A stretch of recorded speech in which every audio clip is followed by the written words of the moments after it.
All right, shalom, shalom. First and foremost, I want to give all praise, honor, and glory to Yahweh, Bahashem, Yahweh Shai, Bahashem, Rachakwadash. Double honors to the elder apostles and the elder bishops of Great Millstone, who rule very well, very beautifully. Double salutations to the Akim and her pushing his gospel and truth and his sincerity to the best of their ability, given to them by Yahweh, Bahashem, Yahweh Shai. Peace, blessings, and salutations be unto the elect scattered abroad. May the election of Yahweh, Bahashem, Yahweh Shai, Lord willing, fall upon your houses. This is Brother Quanah Watts from the Arizona Great Millstone Camp. Come back at you, Lord will, with the edifying lesson through the spirit and power of Yahweh, Bahashem, Yahweh Shai, Lord will. It is edifying, Lord will, to straight to the point. We are one day from this port strike happening. We are just one day from this port strike happening, right? And from everything that, brothers have been, sending around, the videos being made and information coming out, articles coming out, and this port strike is almost guaranteed, if not guaranteed, to take place tomorrow, right? October 1st, 2024.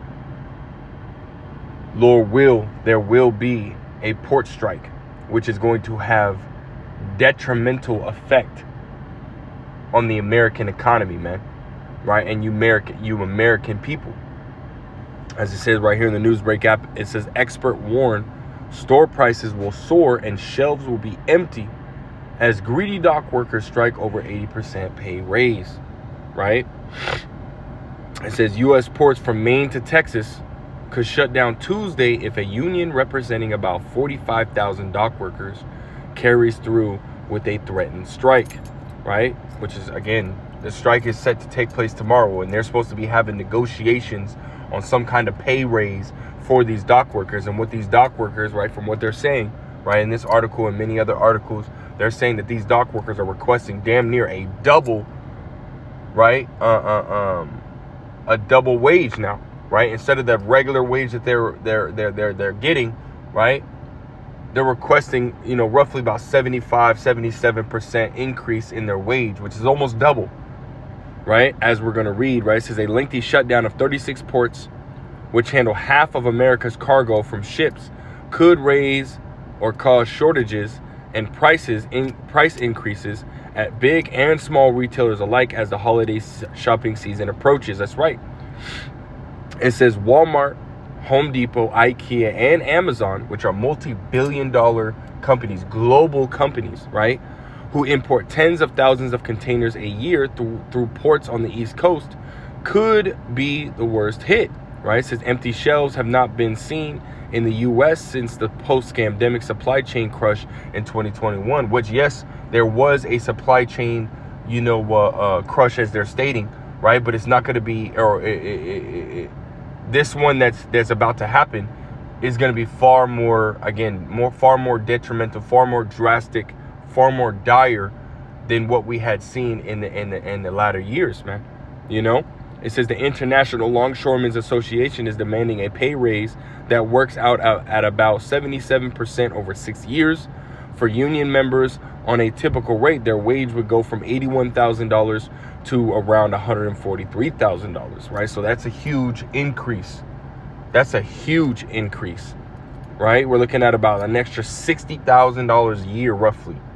It says retail expert Neil Saunders at Global Data told DailyMail.om that, or it might have been .com, typo maybe. It says that the strike will cause two main problems. Shoppers will face high prices and empty shelves, right? Shoppers will face high prices and empty shelves, right? Which is ultimately two things that are prophesied to take place, right? In the last days, man, right? Which we're in the last days. He said first it will push up costs for retailers and therefore prices for consumers, man, right? Which is heavy, right? Which is ultimately prophesied to take place, right? As we read in Revelations, right? The 6th chapter, it says, and I heard a voice in the midst of the four beasts say, a measure of wheat for a penny, and 3 measures of wheat, and 3 measures of barley for a penny, and see thou hurt not the oil and the wine, and the wine and the oil, ultimately going into this wisdom, knowledge, and understanding. But nonetheless, right, as it says, a measure of wheat for a penny, right? Let's go ahead and go into what a measure of wheat is, right? So we understand. It says a measure, right? It says right here, Strong's G 5518, Koinix. Let's see if I said it correctly. Strong's G 5518, Koinix. Right, Koinix. Right, it says right here. It says a Koinix, a dry measure containing 4 code, whatever it is. It says less than our quart, like 1 liter, right? It says, or as much as would support a man of moderate appetite for a day, right? So that's just enough to feed you for a day, right? To feed a man, right, of moderate appetite, right, for a day, right? It says less than our quart, right? Let's see if there's anything. No, that was basically it, right? So that's a measure of wheat, right? Just enough to feed someone for a day, right? And let's see what a penny is, right? Goes into the Greek word denarian or denario, right? Which goes in what? Containing 10. It says a Roman silver coin in New Testament time, right? It took its name from it being equal to 10 asses, 10 donkeys, right? It says a number after 27 BC increased to 16, right? It was the principal silver coin of the Roman Empire. From the parable of the laborers in the vineyard, it would seem that a denarius was then the ordinary pay for a day's wage, right? A day's wage, right? So it would cost, right? It would cost you a day's wage, right? In order to pay for a day's meal, right? Now, the average person makes anywhere from, I want to say, $100 and maybe $110, $120 to $200, a day, right? Depending on how much they get made, maybe more, depending on how much they get paid, that's how much that's a day's wage for them, man. When they calculate their pay, right, times however many hours that they work, that's how much a day's pay would be, right? How much you work 8 to 10 hours times however many, how much you get paid, $15, $17, $20 an hour times the 8 hours, right? That would be what, 20 times 8 is 160. That's $160. You get paid $20 an hour, that's $160, right? So we're talking about really a loaf of bread, right? A loaf of bread or maybe 2 loaves of bread. It says moderate appetite, so maybe a loaf of bread, right? Because you can make multiple sandwiches out of that, right? A loaf of bread for a day's wage, $160, right? And that's just throwing a number out there. That's a fucking lot. That's hyperinflation right there, man. Right? And this is what they're stating is ultimately going to happen, right? When this, because it's not if, right? Because again, they're one day. They have to make negotiation. They have to make and come to an agreement today, right, in order to stop this strike from happening. And again, the union is not going to allow this pay increase that they're asking for, man. That's a huge jump. You basically want to double the wage of 45,000 employees. They're not going to do it, man. Lord will they don't do it. I don't believe they're going to do it, man. And just based off of that, again, that is going to cause prices to increase, man. Let's go back, right? It says, and I'll read in the NLT this time. It says, and I heard a voice from among the 4 living beings say, a loaf of wheat bread or 3 loaves of barley will cost a day's pay. Hyperinflation, man. Right? Let's go back to the article. It says, secondly, right, because there was 2 points, right? Prices will increase and shelves will be empty. Right? It says, second, it could lead to shortages of some products if retailers' stock gets stuck in the supply chain, right? Which is, these stores, they only keep about 2-3 days worth of stock, their warehouse, right? In these stores. They only keep about 2-3 days, man. Right? Now you got warehouses, right? That aren't necessarily like these retail shops like Walmart. They're just strictly warehouses where they hold product, right? Just like Shamrock or, whatnot. These are warehouses, right?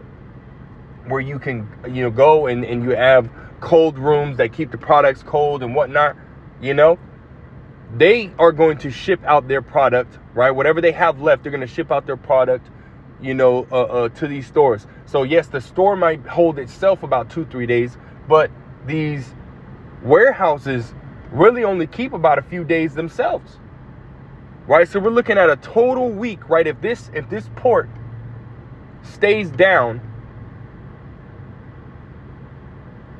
we're talking about it'll take a week for everything to start to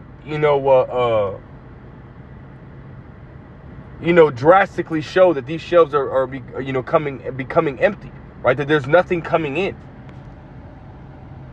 right? Which at that point, again, how does pricing work, right?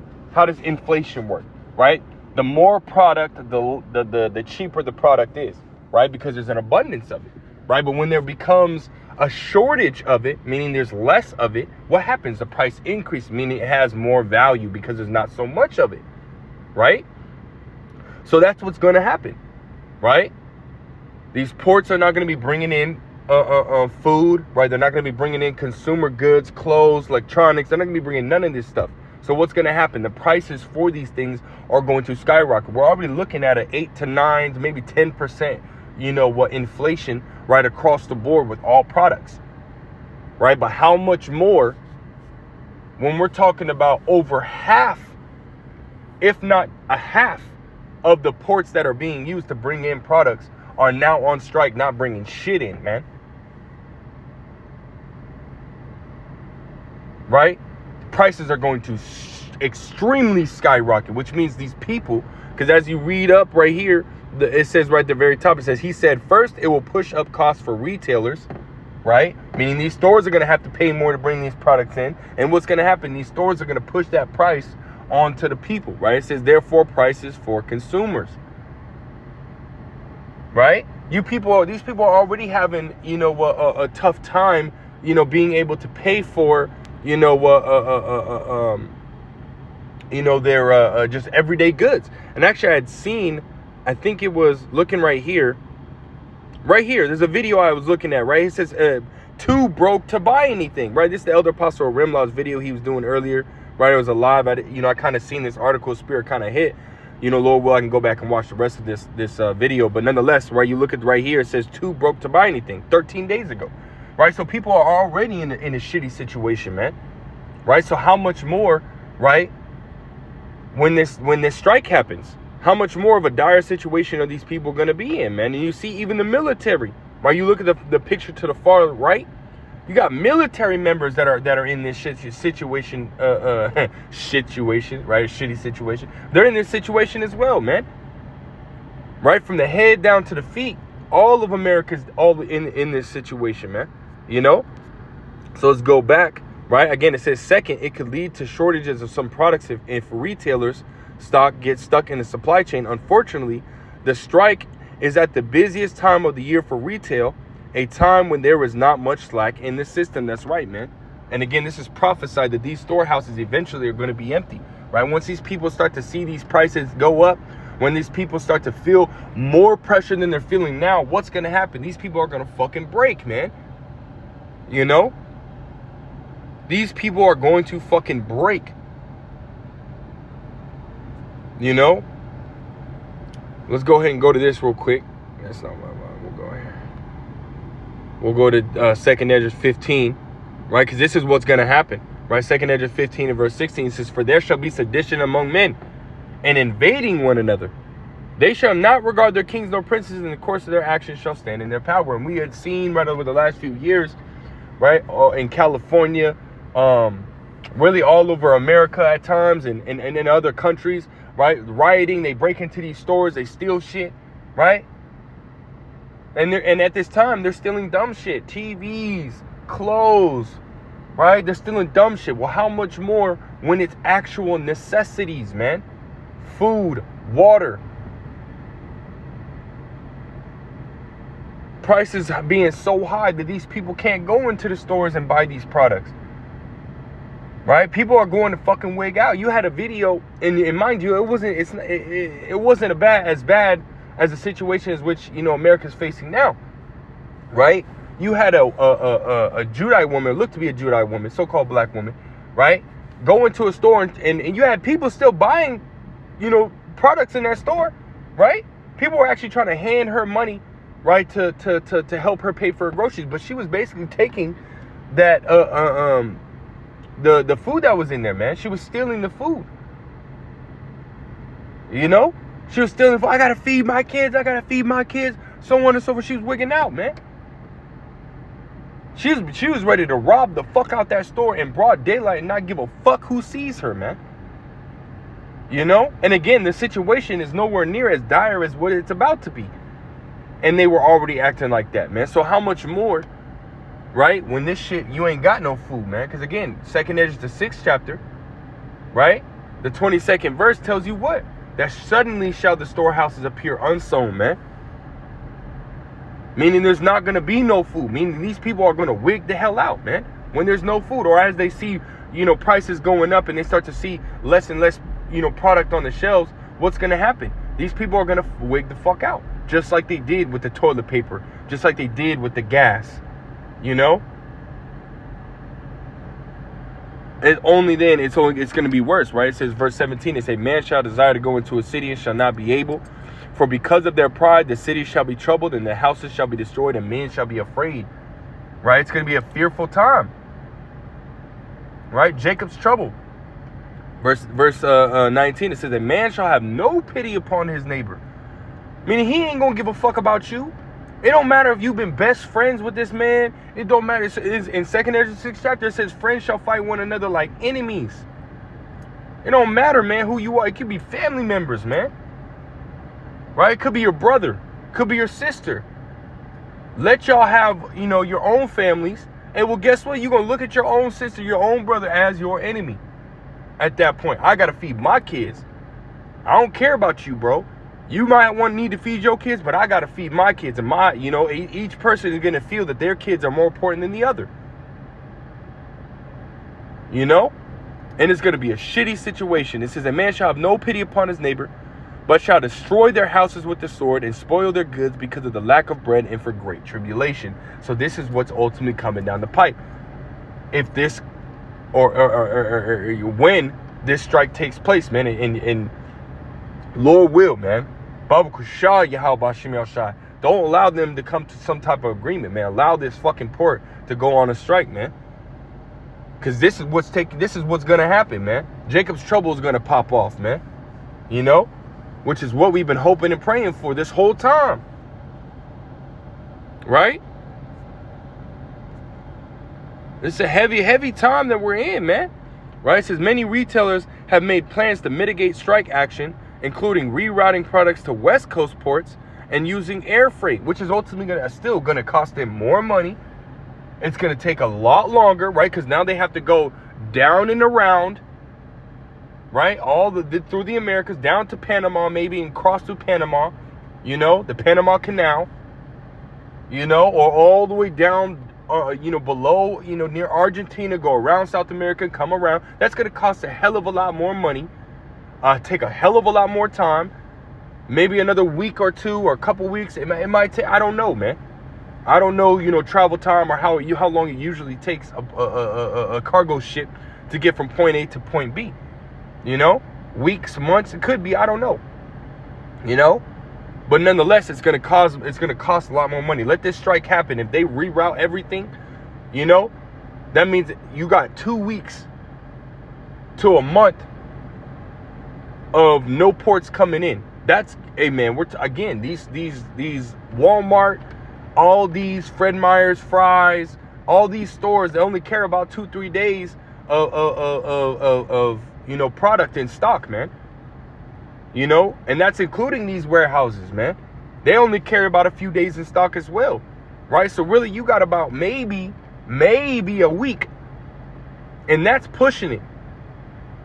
If these ports, go on strike, you got about a week of food left.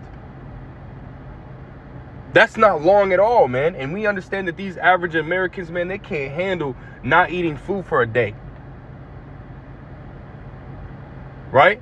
They can't handle that shit, man. So the rioting, the wigging out, that shit's gonna happen almost immediately. Right? It says, however, retailers can't do this for every product, and utilizing these options still costs them more money. So it is only a partial solution at best. That's right. It says basically the country is very reliant on the smooth running of the ports, and disruption will come with a very heavy economic cost. Very heavy economic cost. Right? It says, first and foremost, we can expect delays to market, said Mark Baxa, a president of the Council of the Supply Chain Management Professionals. Right? It says the International Longshoremen's Association is demanding a pay raise that works out at about 77% over 6 years. They also want a total ban on the automation of cranes, gates, and container moving trucks that are used in the loading or unloading of freight at 36 U.S. ports. The contract expires between the International Longshoremen's Association and the United States Maritime Alliance, which represents the ports, on Tuesday. The two sides haven't held negotiations since June, which is a few months, right? It says a strike by the ILA workers could be the first by the union since 1977. That's 40-something years, man. 47 years, roughly. Right? Almost 50 years there hasn't been a strike. Everything's been running smoothly, man. But again, right? Call Lord Yahweh Bashim Yal Shai. Hey, everything that the prophets have been speaking now for years, decades, right? Beginning with the elder apostles, of Great Millstone, have been talking about, hey, man, it's happening. Right? It's happening. Call Lord Yahweh Bashim Yal Shai, man. Right? It says, while any port can handle any type of goods, some ports are specialized to handle goods for a particular industry. Right? It says the ports that would be affected by the shutdown include other major ports affected include Boston, New York, New Jersey, Norfolk, Virginia, Wilmington, North Carolina, Charleston, South Carolina, Savannah, Georgia, Tampa, Florida, Mobile, Alabama, and Houston. Right?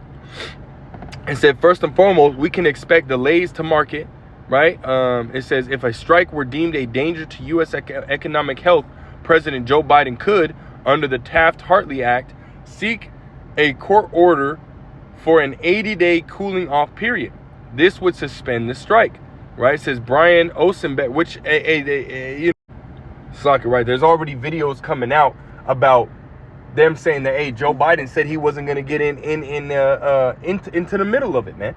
He wasn't going to interrupt in their negotiations, man. Which, again, right, today is basically the last day for these negotiations to come to an agreement, man, right? And hopefully there isn't no, he doesn't, enact that Taft-Hartley Act, right, and just allows this situation to, to spiral out of control, Lord will, man, but this, again, is just showing you the times that we're in with this whole port situation.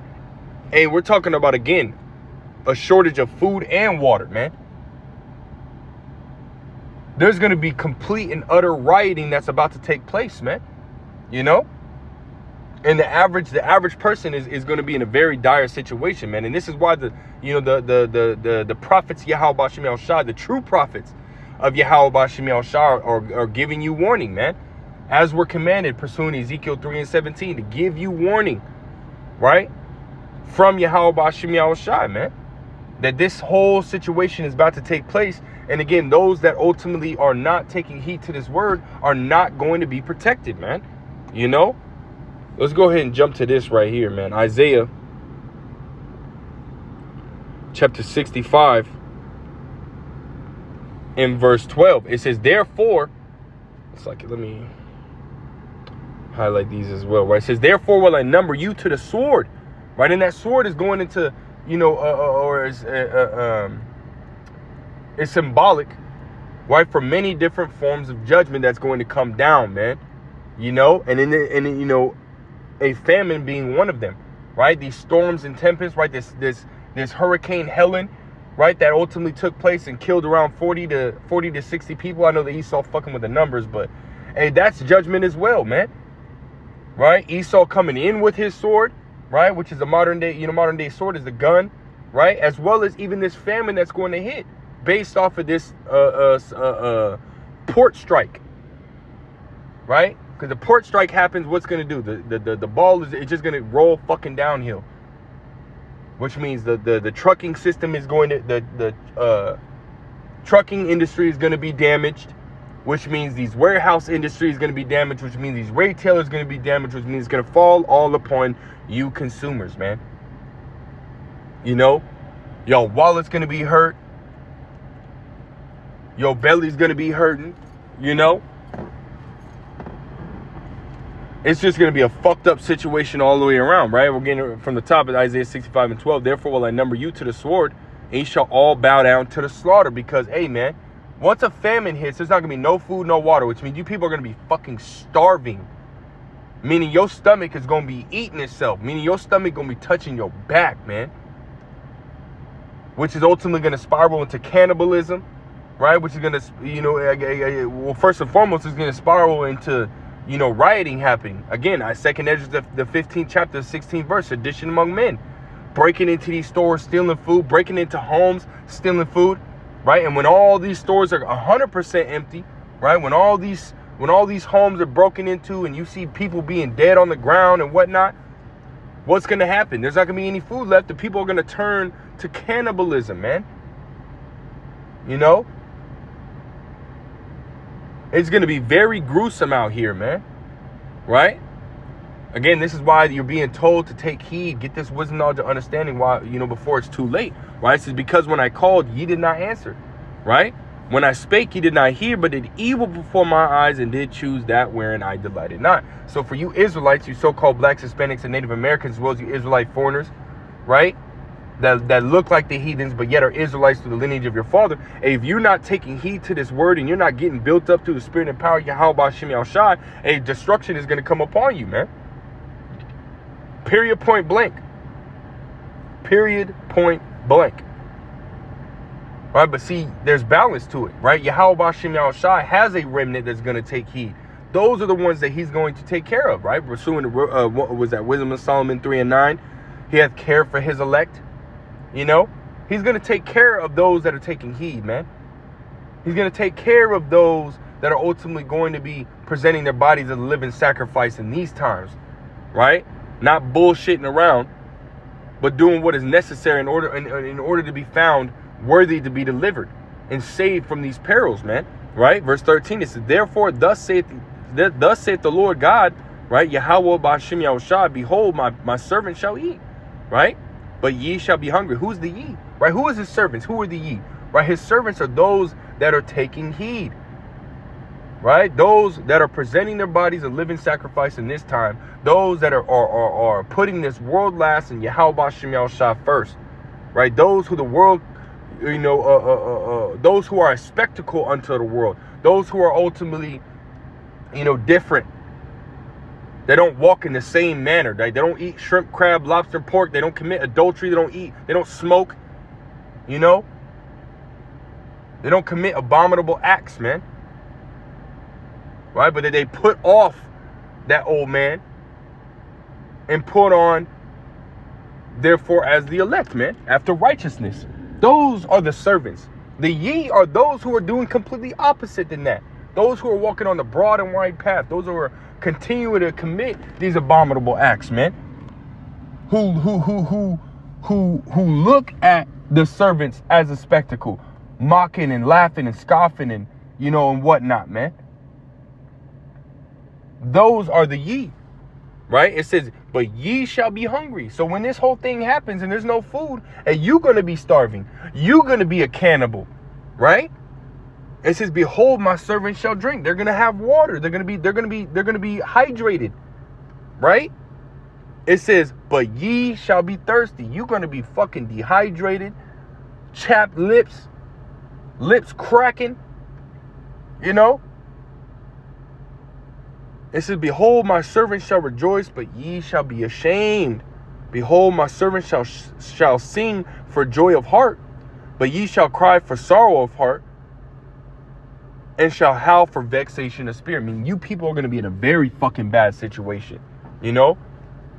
But Lord will, you know, we be part of that number, man. We going to be straight, man. You know, scriptures talk about when trouble cometh, right? Matter of fact, let's grab that, right? Second Esdras, we're at 2 and 27. It says, be not weary, for when the day of trouble and heaviness cometh, others shall weep and be sorrowful. Meaning, again, we just read, that's talking about the 2/3 of the nation of Israel here in America, as well as wicked Israelites outside of America. Because this whole situation is not only just going to hit America, it's going to eventually hit the whole world, man. You know, because America is the #1 import country in the world, right? So all these cargo ships and ports, they're coming from other countries, right? Which means these other countries aren't able to, you know, get their money as well. So this whole port strike is going to affect not just America, right? With America being the, you know, the main one being hit, but it's going to affect these other countries as well that send their products to America. You know, they're not going to be bringing any money in either, right? So it says, others shall weep and be sorrowful, but thou shalt be merry and have abundance. So the Lord's going to take care of those that trust and believe in him, man. He's going to feed them, right? Just as we, you know, you read about in the time of the wilderness, in the time of Moses, right? The Lord ultimately furnished a table in the wilderness, man. The Lord, you know, had manna coming down, right? The Lord brought, you know, abundance of quail so they can eat, right? The Lord had Moses cleave a rock and water, fresh water came out, man. And you know that water was cool. You know that water was good and delicious, you know. And the Lord is able to do all these things. And he's going to do those things for the elect in these times. And there's many accounts that you can read on it, man. You know, going back to the 1 Kings, I went the 17th chapter, right? The time of Elijah, right? When there was a famine, you know. He had ravens, right? Birds bringing him his food in the morning and in the evening, man. You know, all these different miracles the Lord had done for his men in the ancient times. He's going to do those things again, right? Ecclesiastes, right? 1 and 9. There's nothing new under the sun. The Lord's going to do those things again, man. He's going to make sure that the elect are taken care of, man. Right? Read Psalms, the 91st chapter, man. You know, so really there's nothing that we have to worry about. Lord, will we be of that number? Right? As long as we continue to, you know, be faithful to Yahweh B'Shem Yahushai and to prove our faith in this time, like, you know, again, continue to present our bodies living sacrifice. Lord, will we be of that number? We have nothing to worry about, man. You know? Absolutely nothing to worry about. Just keep, you know, keep the faith, keep watching, keep praying, man. You know? This is the time that we're in, right? We're in the time of Jacob's trouble, man. You know? And we'll go ahead and grab that and close out. Jeremiah chapter 30 and verse 7 hitting the point. It says, alas, for that day is great, so that none is like it. Now, no time in history is going to be like the time that we're about to approach right now, man. You know? And Lord will, it could start tomorrow. You know, with the port, you know, strike. And that's going to cause a major increase in all these prices that you see. Lord will, this shit can, you know, start to boil starting tomorrow, man. Right? It says, it is even the time of Jacob's trouble, but he shall be saved out of it. We understand that he shall be saved out of it is going into the elect of the nation of Israel. Everyone else is going to be fucked, man. You know, so take heed to this word, man, before it's too late. Right? We ain't got too much time left, man. Yahweh B'Shem Yahushua about to bring that judgment, man. You know? But that's all I got, man. Lord will is edifying. Lord will straight to the point. I want to give all praise, honor, glory to Yahweh, B'Hashem, Yahweh Shai, B'Hashem, Rakha Kodash, that belongs to the other apostles, other bishops, of Great Millstone. Till next time I say shalom.